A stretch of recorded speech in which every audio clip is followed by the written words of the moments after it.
कहानी है रामपुर गांव की, जहां के मर्द महिलाओं को हमेशा नीचा दिखाने की कोशिश में रहते। अरे अभी तक खाना नहीं आया क्या? मुझे एक और शादी करने की जरूरत है। नहीं जी नहीं, ऐसा मत करना, वरना मैं कहाँ जाऊंगी। खाना लेकर मैं अभी आई जी। गांव की पंचायत में भी फैसले हमेशा औरतों के खिलाफ ही रहते। मैं जो फैसला सुनाता हूँ वो भगवान की आज्ञा होती है। इस लड़के ने अपने मन से शादी करके अच्छा नहीं किया। लड़के को घर भेज दो और इसकी शादी इसकी जाति की किसी लड़के से करवा दो, लेकिन ये लड़की, इसे तो गांव के बाहर निकाल दो। नहीं नहीं जमींदार साहब, ये क्या बोल रहे हैं? ऐसा नहीं हो सकता। मेरी बेटी मासूम है, इसे अच्छे बुरे की समझ नहीं है। अरे कहाँ जाएगी ये बेचारी? कहाँ जाएगी? इतनी चिंता है तो पूरे परिवार का गांव निकाला कर देते हैं। बेचारे पूरे बसे बसाए परिवार को गांव छोड़ना पड़ता है। चाहे जो हो, अगर बेटियों को कंट्रोल नहीं कर सकते तो गांव में रहने का कोई मतलब नहीं है। यहाँ औरतों को दब कर रहना होगा। कोई भी अपने हिसाब से कुछ नहीं कर सकता, सब ईश्वर की मर्जी से ही होगा। तभी गांव का एक आदमी दौड़ा दौड़ा आता है। सरपंच साहब, जमींदार साहब, वो कालिया है ना, उसकी बेटी पढ़ने के लिए शहर जा रही है। अच्छा, ये कब हो गया? और कालिया की हिम्मत कैसे हो गई ऐसा करने की? लेकर आओ उसे और उसकी बेटी को। बस फिर क्या था, हाजिर हो जाते हैं कालिया और उसकी बेटी सरपंच के सामने। अरे कालिया, ये क्या सुनने में आ रहा है? बेटी को इंजीनियर बना रहा है तू?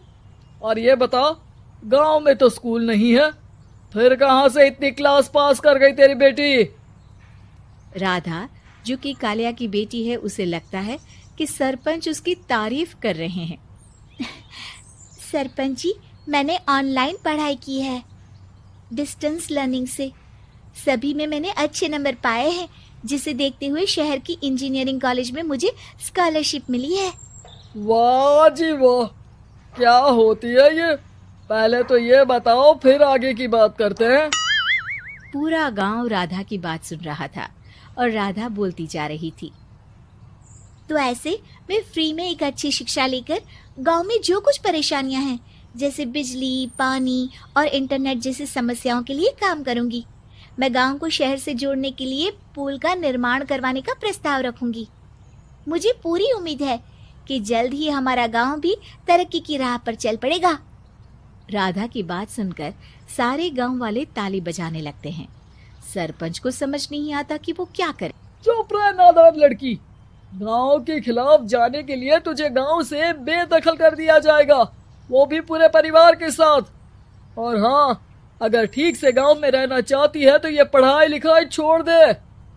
हम तेरे लिए गांव का कोई होनहार लड़का देखेंगे। तभी गांव का एक आदमी बोल पड़ता है। अरे नहीं नहीं सरपंच जी, राधा बिटिया जो बता रही है, अगर वैसा हो जाए तो हम लोगों को पैसा कमाने के लिए बाहर नहीं जाना पड़ेगा। हाँ जी, और ना ही कोसों दूर पानी के लिए भटकना पड़ेगा। हमारे बच्चे भी अच्छी पढ़ाई कर सकेंगे और आगे बढ़ेंगे, ना कि हमारी तरह खेती करते बैठेंगे। क्यों गांव वालों, राधा बिटिया का साथ देना चाहिए ना। सरपंच देखता है कि गांव राधा के साथ है तो वो चुप हो जाता है। वो घर आकर अपने सलाहकार से बात करता है, जो बहुत ही चालाक किस्म का इंसान होता है। अरे सरपंच साहब, आपको बहुत ही होशियारी से काम लेना पड़ेगा। एक बार गांव तरक्की कर गया, यहाँ के बालक पढ़ लिए तो कोई ना पूछेगा आपको। और फिर ये जो बेटा और बेटी है ना आपके, इनको भी आम लोगों की तरह ही जीवन जीना होगा। हाँ, लेकिन करे तो क्या करे? वो ना आप मुझ पर छोड़ दीजिए, बस मैं जैसा बोलूं करते जाइए। अगले रोज सुबह जब गांव वाले सोकर उठते हैं तो राधा के घर के बाहर और साथ ही वो लोग जिन्होंने राधा का सपोर्ट किया था, उनके घर के आगे लाल रंग से कल आऊंगी लिखा होता है। कल आऊंगी, यह क्या होता है? अरे यह तो खून से लिखा है, लगता है कोई भूत प्रेत या चुड़ैल का साया है। चलो सरपंच जी के पास चलते हैं। सभी सरपंच के पास जाकर उसे सारी बात बताते हैं। अरे ये तो बड़ी मुश्किल की बात है।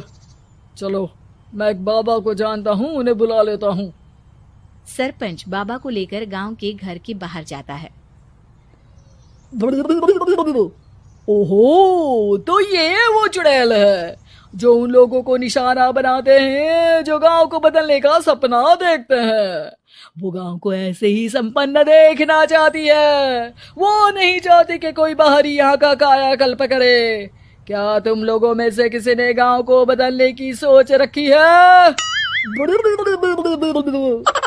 तभी राधा की माँ रोते रोते आती है। मेरी राधा घर से गायब हो गई है। अरे कोई तो बचाओ, मेरी बच्ची कहाँ गई?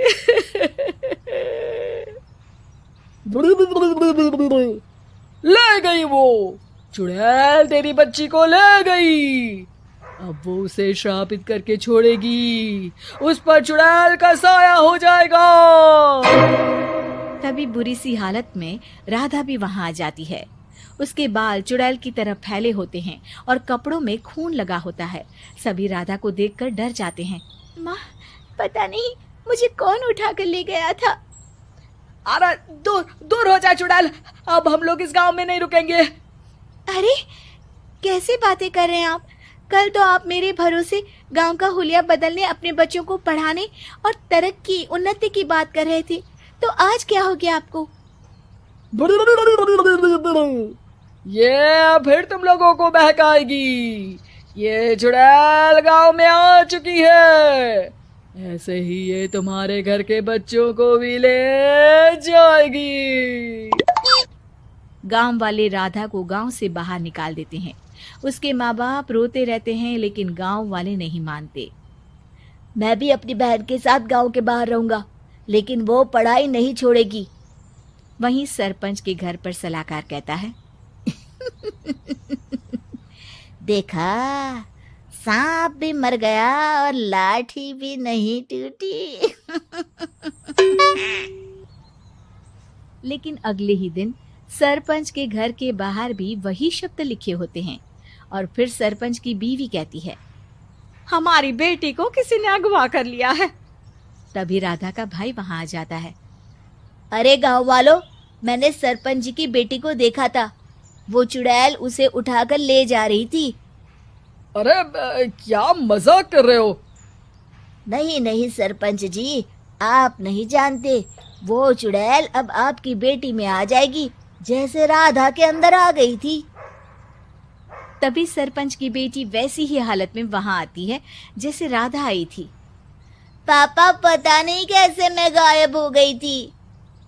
चुड़ैल, इसके अंदर भी चुड़ैल का साया है, मारो इसे। अरे नहीं नहीं, इसे भी राधा के पास गांव के बाहर ही भेज दो।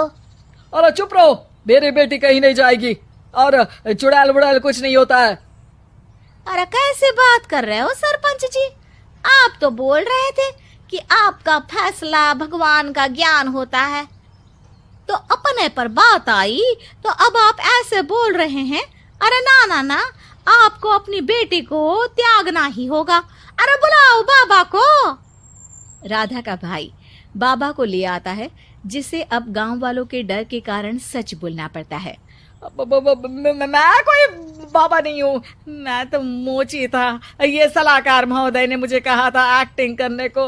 अब वो मुझे पैसे देने वाले हैं। अब मुझे माफ कर दो। गलती हो गई, मुझे माफ कर दो। तभी वहां राधा आ जाती है। देखा सरपंच जी, जब गांव के बच्चे साक्षर होंगे तो आप जैसे लोगों की चालाकी नहीं चलेगी।